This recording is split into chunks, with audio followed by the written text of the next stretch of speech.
Welcome to the New Normal Podcast. I want to tell everybody thank y'all for tuning in. Today we got a very good show for y'all, and every day we have a very good show for y'all. But we're going to be talking about the stabbing that happened, I guess, on a North Carolina train. This black man stabs the white Ukrainian woman, and it has the interwebs in an uproar. Surprisingly to me, I don't think I've seen a lot of racist backlash. Have you? Undertones. Yeah, I haven't seen a lot of just, I guess, overt. You said undertone, I guess, overt racism when it's having this conversation. I think the talking point that I've seen is when it comes to this particular gentleman, he's been arrested like 20 something times and they were showing like his mugshot. And it was talking about how, he had like armed robbery and other things like that. And he just getting released out of jail. And that's my issue with a lot of these crimes. Or these criminals, they get slaps on the wrist to wreak havoc to be back out here in the community. You want to talk about Carmelo Anthony, not mentioning Lala in his speech. Charleston White getting kicked out of college. We're gonna be talking about Donald Trump sending people to Chicago and Georgia getting raided.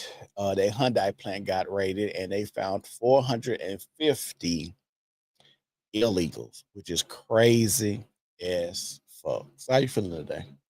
I'm feeling great, man. It's the 10th. I told this time is speeding up and moving so swift. It's gonna be October in a minute. Like it's the 10th of Yeah. September. So like I said, we're just gonna keep rocking. What you think gonna happen tomorrow? You think people gonna celebrate 4th of July like that? I mean, 9/11. 9/11. Uh no, I think they're gonna kind of keep it hush hush. They may see some, stuff, but their veil is off to where they know what's going on in the country. They know who running it. They know who's behind a lot of this these propaganda wars and attacks. So I think they're gonna try to keep it more mute because it's gonna start a conversation that a lot of people don't want to have as to who really was behind it, who was impacted the most, et cetera, et cetera. Yeah, I think they're not gonna celebrate it like that because people have lost pride for America. Back in the day when it first happened, you seen a lot of camaraderie and people coming together, and stuff like that. But I don't think you see any of that nowadays. So Yeah, people understand that America has sold them a bill of goods that's no good. From you look at the job market, the housing market, the car market, all these, everything is so high in price, but there's no logical explanation as to why outside of what they trying to make up for C-19 or the pandemic or trying to make up this back end money that's gone. So right, if that's one thing that I noticed with America. They try to recoup all this money that don't even mean shit at this point. You trying to I recoup a agree. debt from 80 years ago, 62 years ago. I agree. Come on, man. So let's get into the first thing we're gonna talk about. This stabbing on the train, which is crazy. Which is crazy. And it's blurred out, but you know how YouTube is. I'm just gonna play it and we'll see what happens. So if you're watching and you made your way in the building, y'all make sure y'all like the video, share the video, and make sure you subscribe to the channel. We're on all social media platforms, the New Normal Podcast. So here's the video.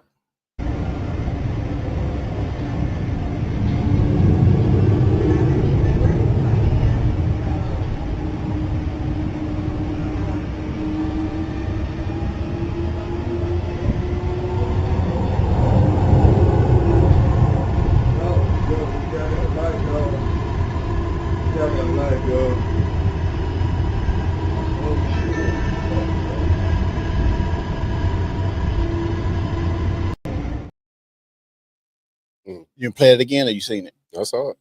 So I don't understand what just makes somebody go and stab someone like this. I think we have a lot of mental illness running in rush hour of America. And I keep saying they can't really address it because if you address mental illness, it goes against another agenda that you're trying to push in America with the trans shit. Boys could be girls, all you could be a dog, cat, homosexuality. Like if you really address mental illness like you do, then you have to address it all. Or, I guess you're trying to pigeonhole one thing. What you think? And we talked about that. Like your sexual orientation and your personality really, it shouldn't. You wearing a dog muzzle, pink and purple hair. That don't have nothing to do with your sexual orientation. I That's a agree. mental state. Like that's something else that's going on. So they don't want to address that because it's gonna unveil those. It's gonna unveil that that fallacy in my orientation being attached to me acting and talking and behaving in this manner. It don't line up. So how do you feel about them getting rid of like cashless bail and stuff like that? Do you think it's needed? Do you think a lot of these guys should be getting out like they are to continue to wreak havoc like this? Should we have stricter or harsher prison sentences, or at least wait to trial? Should that be different? What you think? Yeah, cashless bail is crazy because like I said, I've been telling the audience that I follow these crime stories when it comes to women being unalived by their intimate partner, which we covered on the podcast a few times. Intimate partner violence, and a lot of these, they even broke it. They got so much data on this that they got the science that the most dangerous part or the most dangerous time when a woman with a man is when she about to leave. Like you got all this data, but still don't. It's not no proactive protection. These men are still able to get out. These women still able to get out and go do the damage that they do, already having a track record. That makes zero sense to me. As if me saying, "Hey, you got a restraining order. You can't go over there." Right. What the hell I give about a damn paper when I got murder on my mind? Right. That's gonna stop me. Oh, you got that paper. Let me. What? Especially if you're a criminal already. If you're a criminal, you don't give a fuck about that shit. Just like they talk about in Chicago. They was like, well, most of the guns come from over the state lines. Well, the reason they have to come from over the state lines is because it's illegal to have guns in Chicago. So the criminals don't care about going to get guns and bringing them back. So y'all ain't proving nothing about by saying that you shouldn't have guns, because criminals just go find a way to continue to do these type of things. So I think it's dumb to have these people awaiting trial to just still roam the streets, especially when they have, like I said, a phone book thick of just records and them being arrested and incidences and different crimes they committed, just like George Floyd, all the stuff that he committed. Now we make him a martyr.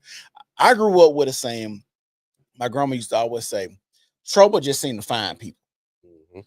And George Floyd was one of them, and we make him a martyr when the police actually got called on him for having a counterfeit $20 bill. It's not like they just showed up randomly just to kill a black man. They showed up because police got called on him because he was doing something illegal at that time. Now, should he have died or whatever? No, I'm not saying that. I'm just saying some people put themselves in these situations to have other people put their hands, your life in their hands. So even with this young girl on the train like this, I just don't understand how so many people are comfortable. And I get it. She's not from here. She's Ukrainian. I don't know how long she's been here.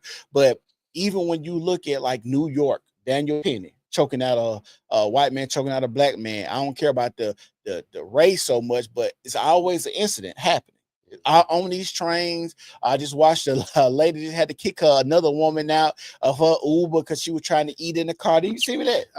I don't know if I sent you that, but I saw it's a few of those I done It's seen just with so much going on with people that they just act crazier and crazier. And for you to not have your head on a swivel is crazy at this point in time. You need to be looking around your environments, the surrounding areas, and what you got going on. And no, I don't agree that people should be let out to a way to try. Now, the only thing, and I don't want to have a blanket statement, the thing is, but what if you are innocent? Now I got to sit in jail 2 years. Look at YNW Melly. He's been in jail damn near what, 6, 7 years now? 7 years. So, and waiting on trial, and he got an acquittal or a mistrial. Now he waiting on another trial supposed to happen this year. Now they're pushing it back to next year. So I think that's the only part about it is like I shouldn't the unfairness of the justice system, because they say you got a right to a speedy and fair trial, but it just seems like a lot of these trials aren't speedy enough. And if they talk about overcrowding and over policing and letting people back out, y'all need to come up with different standards on who y'all putting in jail, actually putting in jail. It need to be some checks and balances. Okay, you're gonna get out. What's your job and living situation? It need to be some type of check in. Not so much electronic monitoring when you're on house arrest, but it should be some things in place where we got you on surveillance in some type of fashion. Yeah, You can't just move around and do what you want to do, and the justice system can't possibly think that because this person has a court order or a protective order against a person is going to stop them from coming to this person's house. But my thing is, I look at the victims in a certain light. This Ukrainian woman, right? I don't know how long she's been here or what's the details behind that. But if I was to go to another country, it's no way I'd just be chilling, by myself. I'm by myself. This woman by herself. She looks to be about what, 25, something like that. Yeah, it's all right now. I would not be that naive to even be on no. You see what I'm saying? Yeah. I'm sitting a certain way. I got weapons, a knife, mace, or something. Mm-hmm. I'm in a whole new country thinking shit sweet. Yeah. That's the crazy part. But then also, she ain't no telling how long she's been here and how long she's been riding the subway where nothing happened. See, that's the thing about human nature. You do something so long, you get comfortable with it. Yeah. So, like, even when you watch like videos of stuff happening on like the New York subway, it be some wild shit going on, and people just sit there and that like it's just commonplace. See, that's my thing. This information has already been out here. Videos, all this.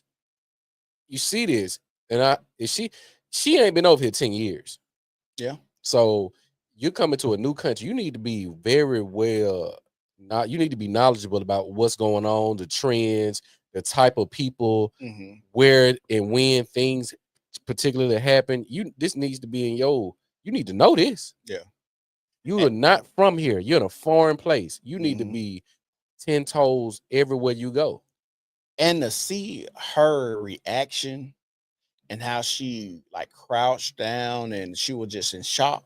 She didn't know what happened. She didn't know what to do. Just her falling over like that. It's heartbreaking to see this. Now, like I said, I don't think it has nothing to do with the race because he's black or white. I think more so I can if I'm around people enough, I know when somebody's out of place or they just real comfortable or they could be a victim. Yeah. And I think he looked at this, small woman sitting here on her phone, not paying attention, and just took the opportunity because how many other people has he just stabbed like this or done like this? And typically, if I'm going to be a criminal or a predator, I don't usually go for the biggest, baddest, most difficult victim. I'm going to go for somebody that I think is weak or feeble or easily to get off on what I'm trying to do. And I'm not gonna remove that it was racially motivated off the table because I don't think he knew that she was a Ukrainian transplant. I think he saw a white Just chick. a white girl. Yeah. So are you saying that he did it because she was white though? I'm not saying he did it because, but I'm not saying he didn't do it either because she was white. We don't know if it was a racially motivated attack, but I don't think he knew that she was Ukrainian. Now, I don't think that Ukraine had a part because most, especially black people, most black people don't leave their neighborhood. So they don't even know it's just a white girl to him, unless she was speaking and, you hear the accent. Most black people don't even know, like, we think all Asians look alike, Hispanics. I tell people when I was in high school, I called the dude Mexican. He's like, I'm Guatemalan, and those are the things that, a lot of black people don't understand or notice because most of them don't leave their neighborhood or don't go to college or don't go in these areas where they get to see the different facial features. Just the little squint might be a little bit harder with the Asian or the Korean that's different than the Filipinos or something like that. So a lot of us black people ain't privy or knowledgeable about just the different races or the phenotypes of people like that. To him, he just saw a white girl and because it looked like he got on after her. Yeah, he was in that before her, I think. Oh, okay. So yeah, I don't know if he heard her voice, but it's hard to just remove that. I don't know if it was racially motivated, but this is just one of those. Again, he has a track record. Yeah, and that's why I say it's some racial undertone because they just keep putting it out. His past, but that falls on the justice system. It does. You let this serial criminal, career criminal, like 20 arrests. Yeah, it was like 20 different mugshot pictures. And that's why I say, does it cost to get on the bus? What was he panhandling? Is he homeless? I don't know too much backstory about him, but right. I don't know how long he been out to maybe he got a job now or what, Yeah, but I think this is going to be something that they use to propagate a certain narrative when it comes to Ukraine, when it comes to black people, interacting with the immigrants. Because just like in New York, you had in other places, you had these immigrants graping and doing stuff to American citizens, and it wasn't blown out of proportion or news headline every day like this is. So you think they're trying to? Let me ask you this: Could this have been a setup? Could have been. Do you think like we're watching a psyop? Do you think that this is a real, actual, real incident that happened? I don't put none past when it comes to media, the stuff I see, the propaganda that they put out here, the lies, the misinformation. I'm seeing it more and more now because I used to be, and I still am, we stat heavy, fact and stat. And we see these reports. I'm like, where y'all getting that report from? That's how I be Women that feeling. wear makeup is more successful. Yeah. Women that are single and unmarried are the most happiest. But you look at the antidepressants, Right. that none of this stuff matching up. So a lot of these stats that they're throwing out now, I think they have just took. I think it's no holds barred on what they're using, like to manipulate and create narrative. They'll put out fake stats, but we will believe them because they got the percentage sign by Right. and be wrong as hell. I agree. So it could be a side. And I'm just gonna say this. I think now that we are seeing this, I think they are going to get a little bit stricter on holding people. And I always say this. I know a lot of the narrative is they want to put a lot of black men in prison and keep them locked up and throw away the key. But I've always said for the longest time, when I started seeing like even my family members do something and then get out 2 weeks later. I'm like, how you get out? Like, nigga, you just did such and such. I know they supposed to have had you in jail a little bit longer. That, and then I starting to understand now with all the young thug stuff going on, a lot of these niggas is snitchers, confidential informants. So that's the thing too. But one thing I did notice is they would let a lot of these black guys out to come back into our neighborhoods to wreak more havoc on our community because they know that we don't have any checks or balances. They know dad is in these homes and nobody try to protect our community. So they'll let a lot of these guys back out. Like I said, you could just look at the Young Dolph case. The guys that was in the Young Dolph case, they had a long rap sheet. Right. One of them, I think, had an attempted murder or something, and the judge was leaning it on him and let him out, and then they end up killing Young Dolph. So those are the things that they want to happen. But the issue is when it spills over and y'all start murdering the blonde hair white girl, even if she Ukrainian or not, she has the look of what the American white woman has. You get what I'm saying? The complexion for the connection, right? So if you're doing that now, that's going to be an issue. We can't have that shit going on. Exactly, because that's why I say a lot of this stuff is way bigger than what it looks like when it comes to headlines. These are narratives and opportunities that people are going to use to push a lot of different agendas. It just happens that way. Like you're going to see, he ain't going to get out on this one. No, it ain't gonna be no cat. It ain't gonna be all them special. It's not gonna be that with this. To your point, like they do let these criminals out. He proved he create habit. Right. Yeah, send him back in there. Yeah, we'll get him on the next one. Yep, we'll get him on the next one. But so many lives are lost and affected by doing that. The negligence of the court system. Come on, man. He got to be some type of. The way people die after calling, like if I call the police about this situation. And I tell you, hey, this is what this person doing, et cetera, and then they don't do it, and I end up unalive. What? Right. I don't know, man. Yeah, you go. Jasmine Crockett just said, police ain't there to prevent crime. They're there to solve crimes. That's dumb as hell. So they're reactive, but we've seen in DC where Trump has went and showed us that crime can be cleaned up. And yeah, they let the cat out the bag. They said if Trump go in there and clean up crime in Chicago, they said they looking to lose $1 billion. Mm-hmm. That's what it is. Crazy, ain't it? Yeah.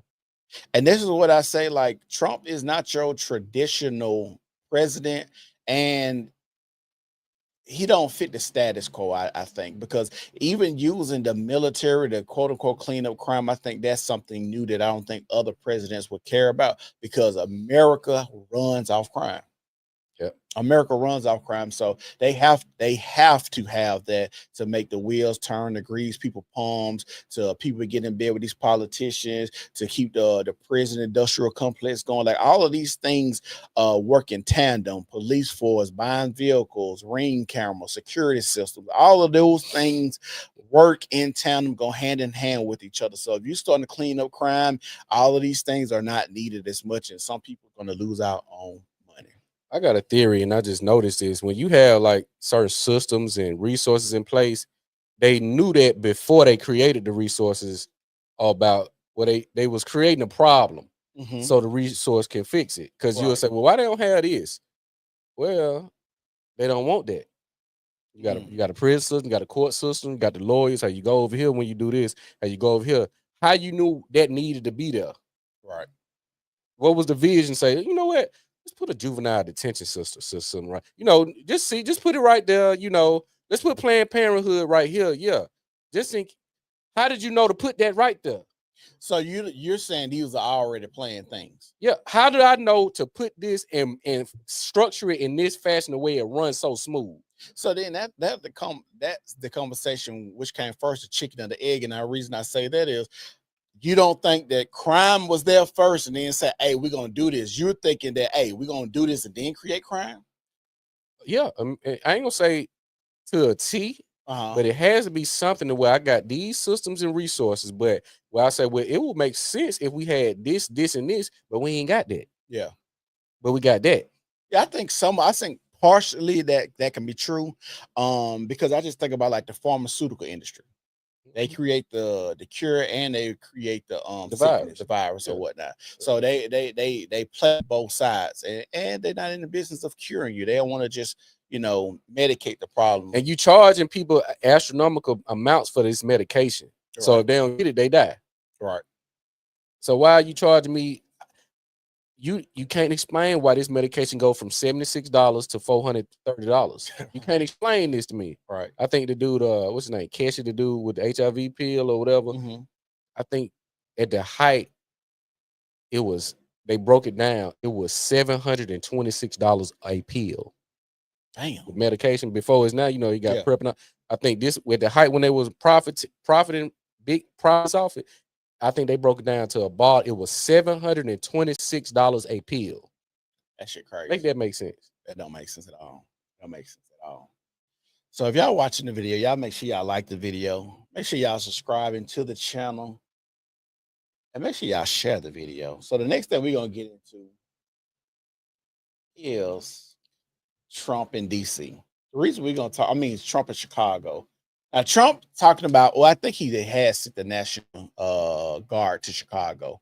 The reason we're talking about this is because we've seen a lot of guys come up, and I've been seeing them on TikTok talking about Trump don't send the National Guard here. The National Guard, the Chicagoans are different. It ain't Cali. It ain't DC. As if y'all going to do a whole hell of a lot with some trained military professionals. I just don't get the logic behind it, because I even remember when they was letting all the migrants in and y'all was letting them beat y'all ass. Y'all had guns and migrants was coming out beating y'all ass with sticks, and y'all weren't trying to bust a grape when it came to the migrants. But now you're going to take on the United States government. Is fucking insane. Y'all can do nothing with King Von. They show what y'all gonna do with trained tactical military that got way different weaponry and resources, right, and experience? This is what they do. They're not sending in no rookies or the first timers. I seen a nigga say, yeah, the new military, they weak, they can't do push-ups, and you know they changing the laws to get people. I'm like, y'all stupid. These niggas is dumb. But let's play these videos that we got right here. So this is the first video we're gonna play. We're just gonna play Brandon Johnson, and then we're gonna play one of the reaction videos of what this guy had to say about sending in the troops. No federal troops in the city of Chicago. No militarized force in the city of Chicago. We're going to defend our democracy in the city of Chicago. We're going to protect the humanity of every single person in the city of Chicago. There are some people believe that we don't have the power to beat authoritarianism, but I'm also a history teacher as well. We have stood up for the interests of workers before, and we will do it again. And no matter what comes from the White House, Chicago will always be a labor town. Are you with me, Chicago?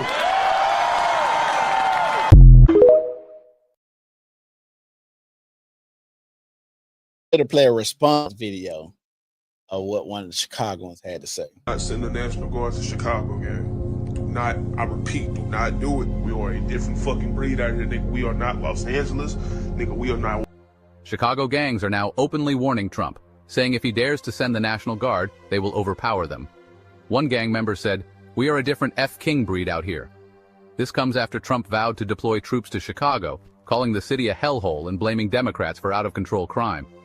The viral video shows a gang member telling Trump not to test them, sparking a national debate about law, order, and who really controls America's streets. Supporters of Trump say federal troops are the only way to restore order, but critics argue that militarizing Chicago would only fuel more violence. Even the mayor and governor are refusing to cooperate, calling Trump's plan unconstitutional and authoritarian. So the question is this a showdown between the government and gangs, or a political stunt that risks turning Chicago into a war zone?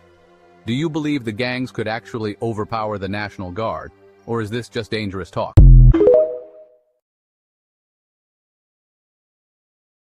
What you think? Brandon Johnson, is it Johnston or Johnson? Johnson. He's setting these people up for failure. Definitely. You're leading these people to slaughter to where the you even know the state don't overrule the Fed. You're a city official. Right.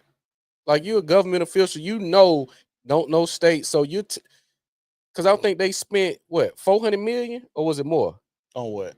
The immigrant on I how? was more than that. Yeah, it's like $1 billion. Yeah, it was close to $1 billion. So you didn't got all these resources for illegal immigrants that also came causing crime, but you don't want the state or the Fed to come in and clean up said crime. That don't even make sense. Well, like they said, they're gonna lose damn near $1 billion just in like funding for nonprofits and cleaning up crime. Because the thing is, and what's scary about what Trump is doing, if I come in and I show you I can clean crime up, that means it's no excuses from here on out. Yeah. That's what he's showing. If I could come in here and I clean up crime, like they said in DC when he deployed the troops, it wasn't a murder for 2 weeks. Yeah. Makes sense. So if I can do that just by deploying the troops, then it's something that we can do across the whole country, right? The thing is, and me and my wife was having a conversation about this today, is the slippery slope effect, though. Because it starts with saying, hey, we're going to send the troops in for crime, but where does it stop? Yeah. See, that's the thing remember what I said, that would be the part that would scare me, is not knowing what else is going to happen after the crime cleaned up, after the streets are quote unquote cleaned up. But you got a lot of these guys that ain't getting no guns. They ain't working with their neighbors. They're not trying to have a plan just in case they try to say, oh, we're going to enact martial law. Yeah. So it's a lot of stuff that we just don't know what can come from this, because it is a slippery slope effect. We got people in Chicago that are asking Trump in there to come clean it up, because you have people like the mayor, like Brandon Johnson, ain't trying to clean up crime, care more about migrants and funding them and raising their taxes. And like I said, the Flip Chicago Red group is out there asking for them to come, asking for Trump to send the troops. But then, where does it stop? Yeah, and I think he's doing this to show, hey, we still got control over this country. Mm-hmm. See what I'm saying? That crime in Chicago, shootings 50 a weekend, this many shootings. How long does that go on? Because if you're gonna lose money there, you're gonna lose money on some other fronts as well. Right. So I think it is a money grab for these nonprofits that just been operating. Now, I always ask this one question, and we're gonna start holding these leaders because a lot of these old leaders have fed so much information and indoctrination to people that they are convicted. The Nation of Islam, they're based out of Chicago. How have there not been any attempt, no boots on the ground programs, none of that in the city of Chicago with these black youth? Well, how they sit so quiet? I want to say they will sit there and clean up Cabrini Green. Yeah, I remember that. So they have had instances where they were trying to clean up. Now, I don't know the political and the money aspect to where they take their hands off. But there was a point in time where they were going in here doing what they need to do to clean up these cities and stuff like that. So I just can't, you know what I'm saying? Like I said, lately we ain't been seeing their ass nowhere. There has not been a Khalid Muhammad produced out of the Nation of Islam. Clarence, what's my boy name? Reza Islam. I'm talking about not the ones that do the interviews all the time. I'm talking about real boots on the ground, stand up Muslims. It's is it Clarence Muhammad? It's Khalid Muhammad, and it was another one. But they were very fierce and ferocious about the system. You don't have these guys coming out the Nation of Islam with that veracity anymore. Well, you're gonna get that. That's gonna get watered down more and more as we go on because of how they treat men and masculinity. Yeah, but these guys I mentioned didn't care about none of that. They spoke truth to Yeah, power. that was then. But like I said, now you're not gonna have that now. Yeah, because they're not producing it. That's my Right, point. The right. Nation of Islam has been so silent in a lot of these issues that have. Oh, I got you. So you said they're not producing those type of men anymore. Yeah, like what is it's to sit down and be quiet, Right? Just like a DJ Khaled ain't said nothing about Palestine, and he Palestinian, and he ain't because he care about that green. Yeah, he been bought and sold. So, I think this is just like I said. At some point, it's going to have to be corralled in because for you to think you could just run around Chicago with these guns that we don't know where you got them from, with switches, causing all this havoc, and ain't nothing gonna happen. You a fool. Let me ask you this: do you think Trump could have just cut federal funding and it would have cleaned up crime? Nah, because they would have got it. They would have got it some type of way. What you mean, the money? Yeah. See, that was my whole thing when I was talking to my wife because she was like, he could have just cut federal funding. I was like, they don't give a fuck about cleaning up crime. That's why they never cleaned it up. Yeah, just like homelessness in LA. Right. They could have been cleaned that shit up. Billions of dollars a year. Right. Billions. Right. And he ain't got no excuse why all that homelessness out in California. I agree, but do you think if they wasn't getting the money because they was greasing each other palms with the money, do you think if they stopped getting the money? Because then my argument was, hey, if you stop giving them the money, then they don't have the money to do what they're supposed to do anyway. So if I misuse the money and then you say I'm not giving you no money, so now I don't have the money to do what I'm supposed to do in the first place. Well, I look at it like this. Well, we're in a job crisis, right? We talk about the job market a lot, where these people are applying for jobs, getting fired, layoffs. It need to be the same in the political realm. Your goals, your results not matching up with the funding that we're giving you. We're gonna give you 2-3 years to get this down to this number. Right. If you're not producing the results, we're gonna get you up out of there. I agree. So now you got an incentive to perform and get this job done. Versus we like they had these panels and they go through the numbers. What happens after that? Nothing. They still go and do the same scam or scheme they was doing to get these crazy amount of profits. Nothing ever happens. You just show it to the people. Hey, we asked them about it, but they're not really answering. Okay. So yeah, when you put the goals and the results on the line, hey, if you don't get this you're out of here, and you won't be able to run for any other public office. Yeah, we got to hold that. You got to go back to the job market now. Yeah, that career long politician shit got to go too. Yeah, being in the Senate and in Congress for 52 years. Yeah, Nancy 40 years and making all this money and shit. Nah, all that shit got to be out the window. Like we got to terraform this whole country, and America really played a trick on us because we should have been told this bitch up. Like I said, COVID, how they did us during COVID. That's the biggest scam in the world. I said, COVID just disappeared, bro. 6 feet in front of me, but this motherfucker 19 inches away from me. From the side. From the side, though. Right. Make it make sense. I mean, low, they got us just like that. Low, they got us.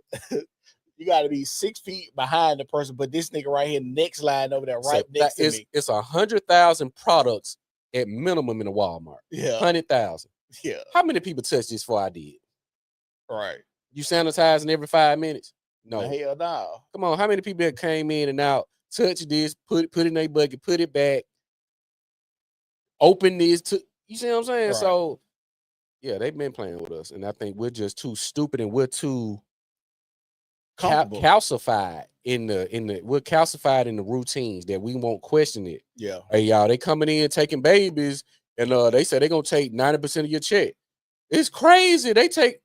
We're gonna get on the internet and say that, but still go to work. Yep. They taking 90% of our check, but it don't make sense. I seen my boy post on the book, and he was talking about jobs and working for the city. And I think he said they start you off at $15 an hour. That ain't shit. Imagine me having to serve the public of the city and its citizens. Can I really do that with pride and efficiency, knowing I ain't making enough money to even live in this motherfucking city? Do that make sense? Nope. So why you trying to pay me $13 a fucking hour to work for the fucking city that has access to unlimited capital? That don't even make sense. It don't make sense. I got to get a part-time job, but I work for the city. Yeah, it don't make sense, but people sign up to do it. Yeah, See, that's the thing. People sign up to do it. yeah. If I can get you to sign up to do it, why would I change anything? You see these, like I said, it's all a play, and like I said, people are just too stupid and too stuck in this mode that they won't challenge the status quo. They won't challenge being underpaid and underserved. They just won't. Yeah.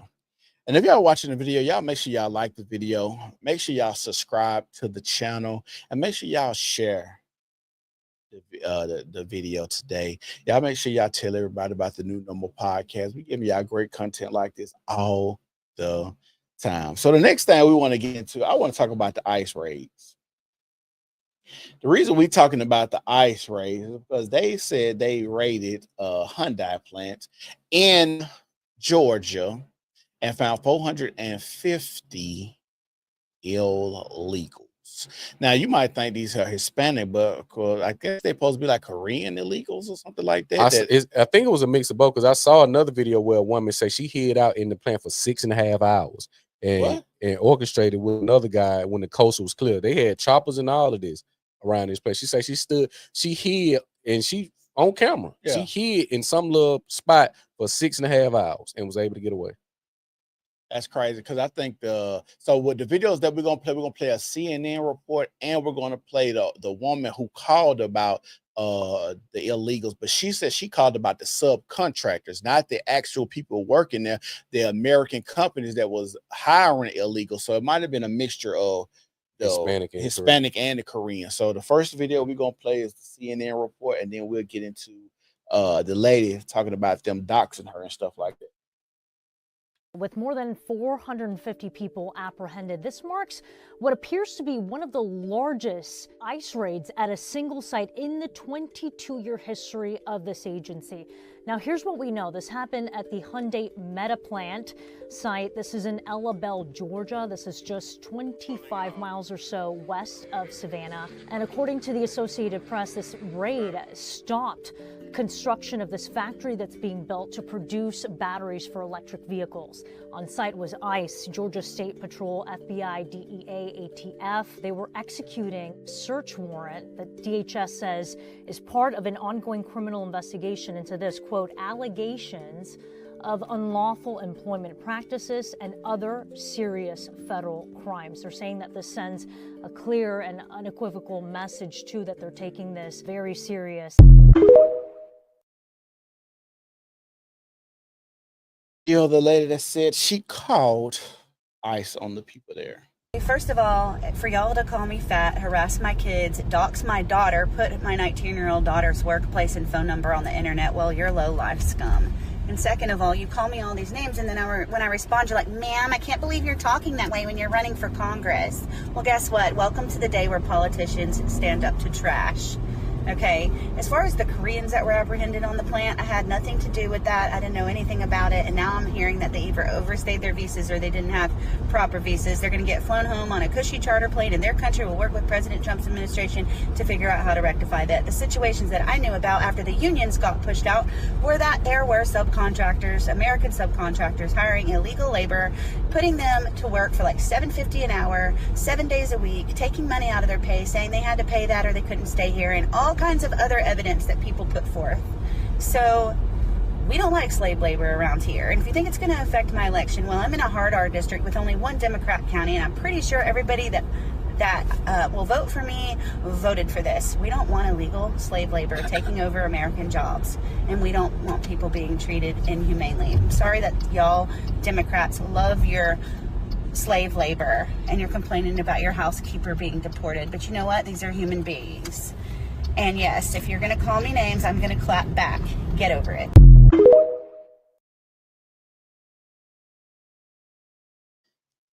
I'm gonna say this. This is to me. This is what America really wants. Well, I don't know if America really wants this, but the powers that be actually want these type of people here. They undercut us, like you said, getting paid $7.50 an hour. And That's then crazy. getting told if you don't pay X, Y, and Z that you can't be here anymore. That's crazy. For these amount of people, where they staying at? They staying at. Who knows? Different hotels, getting rooms rented out and stuff like that. Extended stay. I'm saying, are they paying for it out they check, or is this being furnished? Like, what's the, because it to get 450 illegals in one space, this is orchestrated. Yeah. This has to go because it got to be some type of payroll. It got to be some paperwork, documentation to show these people can work with a license. So it got to be some. So you to have 450. Yeah. This ain't nothing that they just found out about. No, but in one spot. From what the news report said, they had been investigating it for a while though. Yeah, but I got a job site, right? Okay, I want to start work on, let's say, September 1st. I had to send 450 pieces of documentation at minimum to somewhere that went up the pipeline. So what you're saying, I agree with you. And the reason I say I agree with you, it kind of goes back to when you think about like drug dealers in America. They sell the drugs to the drug dealers, or they in cahoots with the drug dealers. Then they all of a sudden miraculously, oh my God, we just found this. We busted these people. 10 tons of cocaine. 10 tons of cocaine. But it made it here first, though. Right. You didn't catch it before it left where it came from, but you knew where it was.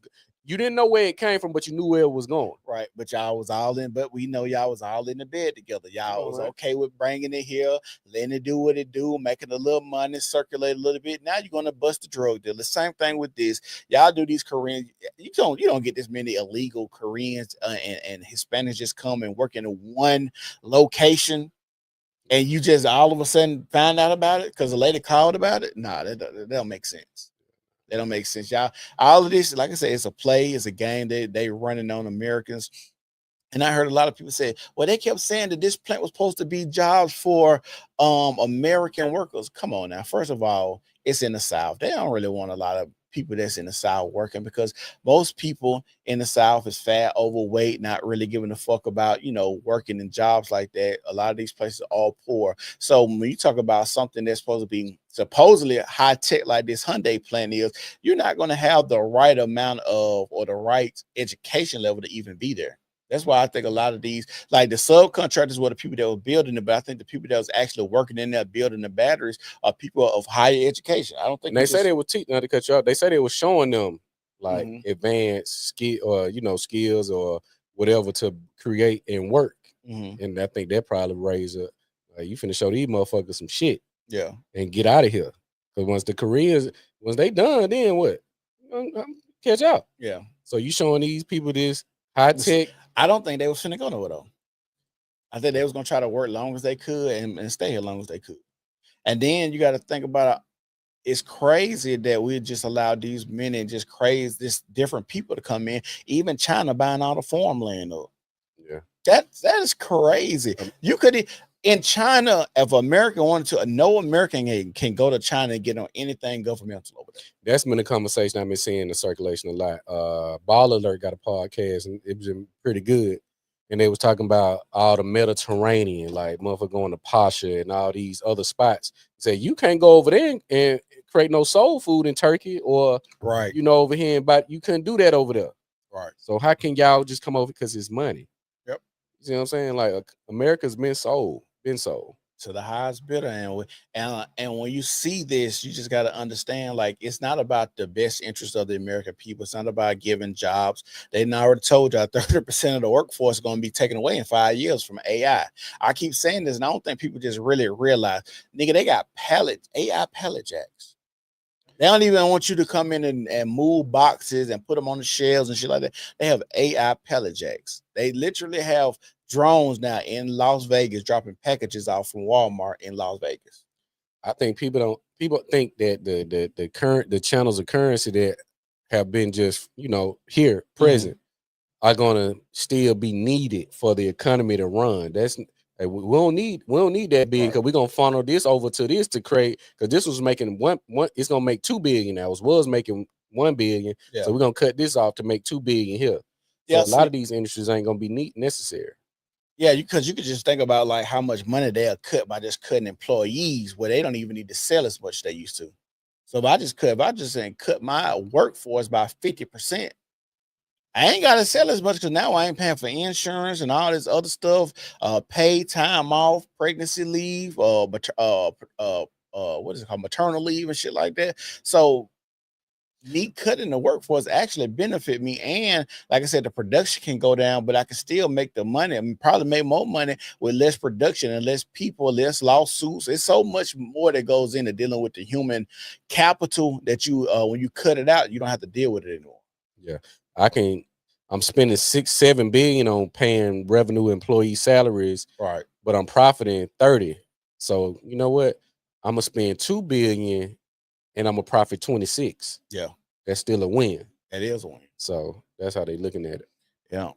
Like I said, if you're watching the video right now, y'all make sure y'all like the video. Make sure y'all subscribe to the channel. Make sure y'all tell everybody about the New Normal podcast. The next thing I want to get into, I want to ask y'all a question. So I don't know if y'all seen Carmelo Anthony Hall of Fame speech.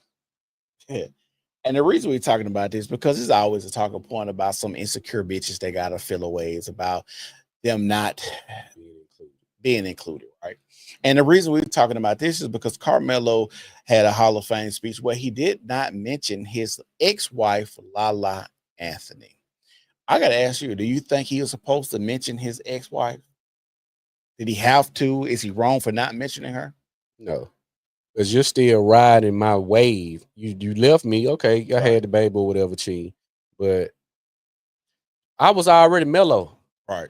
Before you met me. And I seen some of the commentary, they tried to put them on the same playing field, talking about she was the most popular VJ at MTV. Lala wasn't comparable to no fucking Carmelo Anthony. That's coming. Just think about it. Coming out of college. And I just won a national championship. And Syracuse. Yeah, like he was already gonna be mellow. That's like saying Savannah James is the reason why LeBron James who he is. No. He was gonna always be there. He was gonna be LeBron. Michael Jordan was gonna be Michael Jordan. Kobe Bryant was gonna be Kobe Bryant. Right. Like the skill set. Yeah, like, this is crazy. Where a lot of women really think they build and make these men. That's the ego part of it. And build with no, you're not. Right. No, you're not. Because if that was the case, the divorce court and the divorce laws wouldn't be what they are. I agree. That don't even make sense. But yeah, I saw that. Like, you're not obligated to mention you when you just riding the wave of my success in my name. You don't even want to change your last name, but you want to leave me. That's what I was about to say. She didn't even change her. She don't want to change her last name. And they try to use bullshit fallacies and narratives where she want to keep the same name as her son. What the fuck does that matter? When has that mattered? In our community, it never really mattered. Exactly. So y'all play these crazy games and where they want to keep the same name as the parent, like that really holds some weight. See, that's the part I don't like about it when it comes to the game or like the name game and all that shit. If names and everybody having the names meant so fucking much. You are married before you fucking carry. Right. You were married before you carry. And they had the child before they even got married. They had them in 2007. They got married, I think, in 2010, 2011. So if the name was so important to you, you will make sure you lock that down before you decide to carry a child for anybody.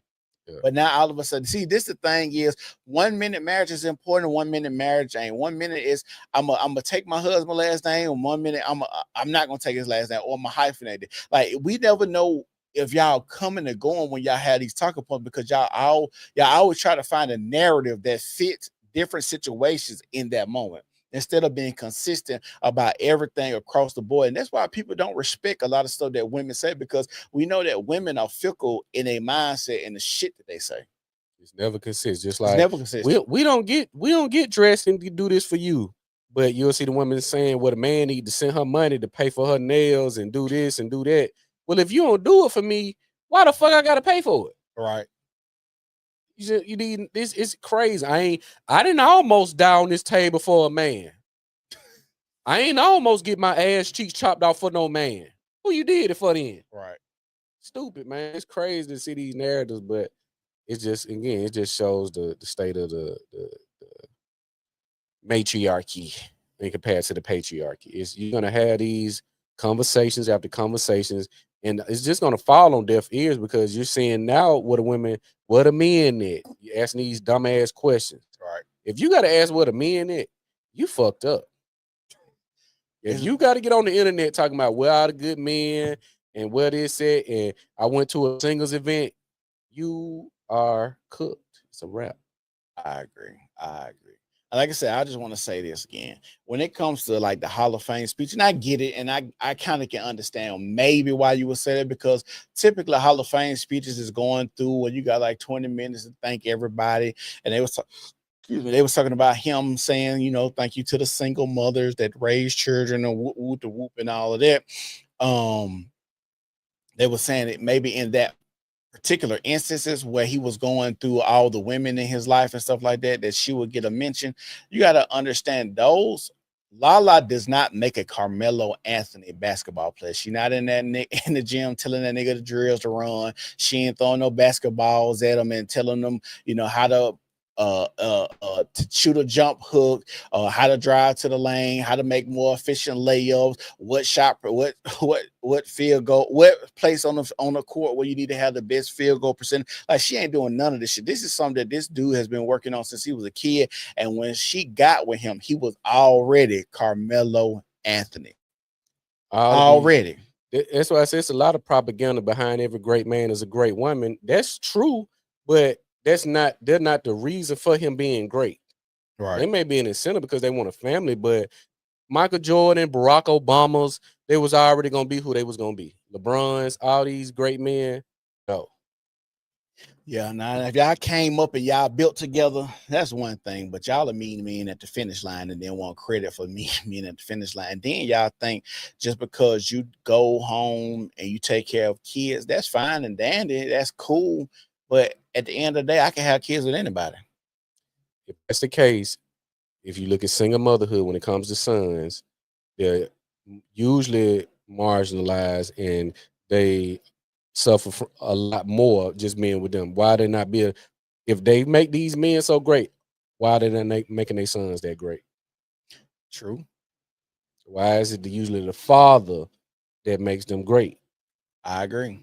We ain't saying taking care of them, making sure they got someone to stuff. I'm talking about making them great. And then even when you look at like sports, a lot of women, and you get Kevin Durant or even like Carmelo thinking, you know, the single mothers and their mothers and stuff like that to quote unquote making them, helping them get what they want. But when you look at the backstory of how they got there, you look at LeBron James. LeBron James talk about how he had the white coach come get him and take him to practice and do these type of things. Or you'll have like the man that see, oh, this, you know, this little boy talented, so I pick him up and put him in AAU ball or these type of things. It's always a man that sees potential in these guys and picks them up, takes them to practice, works out with them, has connections, puts them in programs and gyms and camps and stuff like that. It don't typically be the mother. So even when the man becomes a great basketball, football player, the mother really don't have a hand in that. She just get to pray because she's the parent that really stayed. Yeah, that's it. And when you listen, you look at a Kevin Durant, you ain't his mama. She'll be on camera time, but you never heard her come out and speak about his father. You got a 7-foot slender guy like Kevin Durant. Right. We know what the relationship dynamic was between the mama and the father. Right. You threw yourself at this man because he was tall as hell, whatever. You finna get a baby or get whatever, and he dipped. It's never no story how we started talking.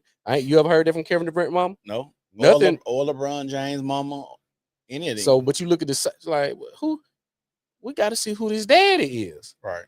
What type of guy was this dad? We know what you did. We done seen with Duke Dennis and these women throw themselves at these guys because of the prestige, the height, the stature, and all of this. Right. Come on, man. You ain't had no working relationship with this father. You saw something, you seduced him, or you was able to get into the room with him and, you know, did what you did and had this child. I agree. So the next thing we're going to get into is Charleston White.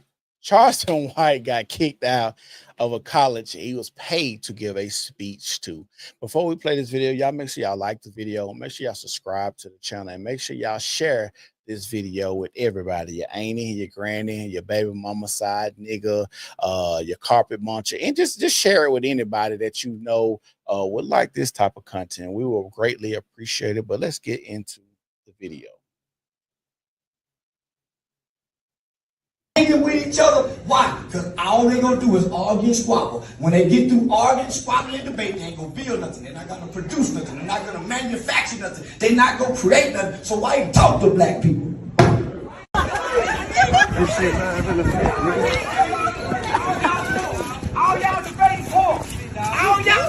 poor. Get some goddamn money. Big dog. Damn about my people. Mr. White. The white fuck my people. I don't give a damn about my people. You right there, bro. You right here. Charles. They wasting my time bringing me up. They wasting my motherfucking time. Damn, man. Fucking with me about my people. Y'all don't even care about y'all people. Go talk to your grandmama then. We was so happy like it's systematic racism. They wasting my time. Fuck racism. I don't believe in racism. Get that card to Mr. White. That's crazy, boy. That shit funny. So basically, if y'all watching it, the reason they got into it because people wanted to debate him while he was giving the speech. And he said he didn't want to debate because when you go back and forth, we don't solve shit. Just a whole bunch of going back and forth, arguing and shit. And we ain't built shit, put nothing together, none of that. So he said he don't see the reason if we ain't gonna build nothing. And that's why you see him talking about y'all debating, but y'all poor and all this type of stuff. Like y'all not doing anything, y'all not building nothing. And that's what I see a lot on Twitter. When I be on Twitter, they hold these Twitter spaces. They want to have these debates and set up these rooms and stuff like that, but they don't never put nothing together. Like even like just thinking about like Dr. Umar, he can't even come together to even put a school together. I remember when I was, again, because I was a part of the woke community in Birmingham, yeah, definitely. I was on Facebook Warrior every day. Dialogue, hundreds of comments back and forth, just multiple posts all day. And it was like an intellectual battle to see who had the most woke knowledge, which really don't mean shit if it ain't being applied to something. And now you don't see none of that. None. It's non-existent. That woke community is dead because most of them they sold out and then got jammed up and did bullshit. But wait, if you book this man, he coming to give you some inspiration. Sound like this may have been like a motivational speaking engagement to a degree. The fact that you want to debate him is insane to me. Like you know more than the motherfucker that got paid to come speak, or you hold more value more than the person that got paid to come speak to y'all to give y'all some information that may help. So I kind of understand that. Like it's a thin line to where you don't give a damn about your people anymore. You don't want to care because all y'all want to do is argue. Yep, argue and not build. That's what. And this is examples of when you're led by women. We just want to argue, fuss and fight, bicker back and forth with each other. But let's implement something. Let's actually sit down and put a plan together. We're gonna do this 5 years. We're gonna build gardens over here. We're gonna buy houses over here. We're gonna put food in the community. We got something tangible that we could put our hands on and say that we built together. This going back and forth, especially if I'm a guest speaker. I don't know why you want to come and argue with me because I'm pretty sure if you had other speakers there, you wouldn't do that, especially if they was white. And what you about to argue? You a student, more likely. Yeah. Well, you know, you're not even equipped or qualified to debate me on shit. Right. You ain't seen the world enough. Come on, man. And we know that if you're on campus, you get indoctrinated by a lot of bullshit anyway. You get indoctrinated I just think about old girl that come and sit on the couch with us and we just listen to her talk, you know, that's in school. And it's like, oh yeah, you could hear the indoctrination in her real strong. Real strong. So it's like, damn, like they really indoctrinating kids like this on campuses to where they think a boy can be a man can be a woman. That is insane. Yeah. That's even a conversation. Pissing in the girls' bathroom. We've been pissing in men's bathroom for 200-300 fucking years. Right.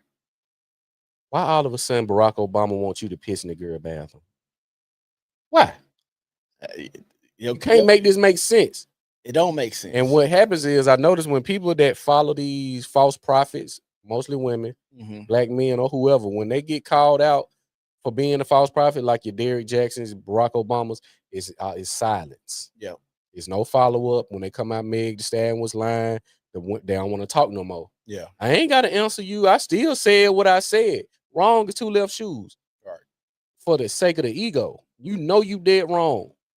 But you don't want to have a conversation because now you got to correct. This is why we talk about the baby mama and the baby daddy dynamic. When you listen to the baby mama, going back to the baby father is never an option. Because I got to go back humble and apologize in a tone. Because I know for a fact I was the one that was with the bullshit. A lot of times the person that don't want to go back is the one that's separated or that was one full of shit. Yeah. The one that's trying to work it out is the reasonable one. Right. I'm the lot like, baby, we got a child. Let's work this out. I'm better than you. You ain't making 6 figures. All that bullshit. Right. But you didn't make sure he made 6 figures before you had the baby and all of this type of stuff. It's crazy that after, women had them children, now they got all these standards. That is fucking insane to me. And then repeat the same cycle over and over. But that's another conversation for another day. I just wanted to talk about this Charleston White thing because I think this still is indicative of our community. When you have somebody that's supposed to be like an authority figure, elder in the community, and you have young kids that don't have respect for people and what they've done in their respective fields or career or the things that they've seen. Like, this is a man that we got actual documentation going down to city council meetings, cussing the white folk out, putting programs together, and that those type of things. Like, you can actually look up these type of things. Actually, when he get on interviews, say people names, and you can actually go and research these type of people, and these are real people, and you see these people together. It's like, why question me? If you ain't putting nothing together for yourself and your life is in shambles, and like you said, all y'all that want to debate is broke, what are you questioning me for? You just gonna debate me to still be a broke motherfucker? Because money is a lifeline. I don't want to act like money is everything, but money is a lifeline. And if you're struggling to feed your face, struggling to keep the lights on, clothes on your back, struggling to get back and forth to work, put gas in your car, or to even purchase a vehicle, what are we even talking about? You worried about the community when you need to be worried about yourself. And even when you look at some of these debates, such as your Charlie Kirks and many others, when you see the people debating and they get information that can be fact checked, that's accurate, you never see a lot of these people that's debating say, you know what, I appreciate this debate. I learned a lot today. I'm gonna go home and do some more reading and research. Right. I never seen it. Right. I never seen it either. It's the ego is what it is. You just want to be a part of the conversation. You don't know what you're talking about. Right. And you ain't gonna even concede once you present an inaccurate argument. You ain't gonna even concede. You still gonna stand on it. You're not gonna humble yourself and say that information I had was incorrect. I need to go back and do some more homework, and I'll be following up. It's just never a case.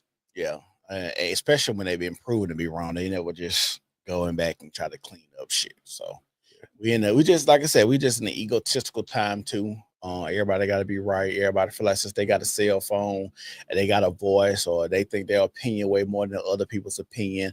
A lot of people don't even leave their houses or leave in front of their computer to actually implement their opinions in a real world application. A lot of motherfuckers don't even get out like that. You hear all these talks about incels and women that's talking about they film sales. The interaction when it comes to dating and being with other people, around other people. Like, most people are awkward. Most people are weird. That's because they don't have the human connection or the human interaction to even, like I said, implement or put into practice the things that they believe. That's why I was very critical on this Young Thug situation. Like, y'all put this weight on me, or let's say I gotta be real and go down with you, knowing I ain't had nothing to do with you, what y'all was doing. Yeah. I didn't do no crime. I'm not real for not going down with you, but you not real for saying, hey, he ain't had nothing to do with it. Right. It was me. If you watch the interview, if we go to jail, whoop to do, and we fight to get out, you would have said that out the gate then. Hey, Your Honor, these guys ain't got nothing to do with it. I'm over the label. Take them out for it. You ain't did that one fucking time. Yeah. But I gotta be real and go down with you, even though I ain't have shit to do with what you was doing. How you real for not standing up for me and saying, hey, Your Honor, he ain't got nothing to do with this. He wasn't around. He did, man. Nigga rat. He told on me. What? Make it make sense. That's why that street shit is dead. That the grounds and the dynamics and the guidelines, quote unquote, that was supposed to be set in place for what's a rat, what's this and that, it's all false. It don't even measure up to logic. Right. How you real for not standing up for me, but I'm fake for standing up for myself? Hey, Your Honor, I ain't do no crime. Right. But I gotta go down with you. Make it make sense, dog. Yeah. The streets dead, relationships dead, the government tyrannical, people scared. There's just a lot of shit just going And we could discuss plenty stuff. We share videos all day long of stuff. We be like, damn, we need to talk about this. Damn, we need to talk about this. Damn, we need to talk about that. But there's so much and not enough time. And this is why I say they keep our phones in our face to keep us on edge, on walking on eggshells, antsy, depressed, stressed out. They do this on purpose. And I think it's kind of like it is programming, but it's also programming to be like, which way should I turn? I think this should be a good idea. This could be a good idea. Where do you even start at? What is point A to even start in doing anything? Because it's so much bullshit that's going on, So that's why you got to find something that you're good at, stick with it, jack of all trades is a master of none. So you got to make sure you're good at what you're good at, find your niche, and hone in on that skill. I think that's great advice for anybody that's out there listening and watching right now. Definitely finding your niche. That's a blessing. I always talk about the Flyer Flash. Shout out to the Flyer Flash. Serving the communities and the promoters and the businesses and the venues and the schools. I do a lot of different projects, but I told you, I said, when you send it and you get that, damn, this look good, or the flame emojis or whatever, it give you a rush of accomplishment because you didn't serve the purpose. Yeah. A lot of people don't have no purpose. That's why they want to be first breaking news. Oh, this person died. They say this person's still alive. You didn't kill this person before they did, before they even died, because you want to be a part of something and feel some type of importance that you was the first person to break some news that ain't even accurate. Right. You was that quick on the draw. You ain't even confirming this information was accurate, but you wanted to feel like you important because you the first to break it. Crazy, man. We're insane. But media and the phones, when I look at certain behavior, because I get on social media every day, and I just kind of rate the frequency in which people post. And you know who get paid and who don't. Yep. You can tell. I said, you don't get paid for this, and you're always on this bitch. Yep. What? Doing bullshit. But honestly, at this point in time, just to even be on it, they don't pay that much. Because I be seeing all the little videos now. Me getting paid $60 at my video got 1 million views. 13 million views. I got $89. Right. That don't even make sense. How I get this many views, but you only paying me $80? I got 1 million people watching this and tuned in. How much money did I make you? How much AdSense did I make you just having these people tuned in? But you're gonna pay me $89 for a video that make millions of dollars, millions of views? That don't even make sense. Yep. That don't make sense at all. But we keep participating, and that's the issue. We need to take our ball and go home. Like, you keep participating in it, it's gonna have to come to a time where all this shit just fall down and people say, fuck it, I'm not participating. You got to pull the plug. I seen a woman, I forgot her name, but she was a content creator or somebody on social media. She was talking to women, but it applied to men and women. Like, you got to pull the plug on this shit. Yep. Like, we're not doing that no more. Yep. We're not paying these crazy bills. We're not paying that $3,400 rent. We're not paying $300-400 for insurance, $200 for a sale. We're not doing it no more. We're putting the plug. It had to be a time in America where it's not one car on that goddamn highway. Yep. Everything stopped until y'all fix this. We stopping everything. But they ain't gonna do that because I ain't losing mine. And we catch your ass. Hey, get his ass off the road. Trying to go be a good old boy. Right. I want to tell everybody, thank y'all for watching us today. Like I said, make sure y'all like the video, subscribe to the New Normal Podcast, and follow us on all social media platforms. We're on Rumble, X, Twitter. I guess X and Twitter, same thing. Instagram, Facebook, and on YouTube. Y'all go and subscribe to all of our social media platforms. We're probably gonna try to come Saturday. I'm gonna see you. We ain't got nothing planned for Saturday right now. What you want to talk about Saturday? It's so much stuff. I gotta go back through it's probably gonna be some more come out today and tomorrow. It's shit moving so crazy, you can just never know. Yeah. I just gotta tune in.